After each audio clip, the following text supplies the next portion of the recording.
సూర్యాపేట జిల్లా తిరుమలగిరి మండల కేంద్రంలోని పోలీస్ స్టేషన్లో ఏసీబీ అధికారులు దాడులు నిర్వహించారు. ఈ మేరకు SI Suresh, constable Nagarajulu PDS బియ్యం కేసులో ₹1,00,000 లంచం తీసుకుంటుండగా ఏసీబీ రెడ్ హ్యాండెడ్గా పట్టుకుంది. మాజీ సర్పంచ్ చంద్రశేఖర్ ఏసీబీ అధికారులను ఆశ్రయించడంతో దాడులు చేసినట్లుగా సమాచారం. మా తమ్ముడు డబ్బులు ఇచ్చేట కాల్ చేసిండు, కట్టుకుంటే నన్ను ఎఫ్ఐఆర్ చేసిండు. ఎఫ్ఐఆర్ చేసిన రైస్ మిల్ పెట్టి రైస్ మిల్ లేదు లేదని పెట్టిండు. పెట్టి ఏంటంటే ఇంతకుముందు ఒకసారి డిసెంబర్ 3 తారీఖు వచ్చిండు, తమ్ముడు 4 లక్షలు ఇచ్చిండు.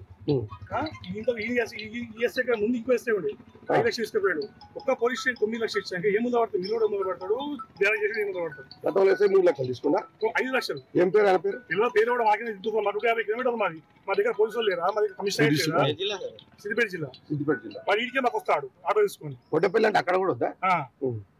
మీకు రైస్ మిల్ ఉందా? లేదు రైస్ మిల్. మీరేం ప్రజెంట్ సర్పంచ్ ఇప్పుడు మాజీ సర్పంచ్.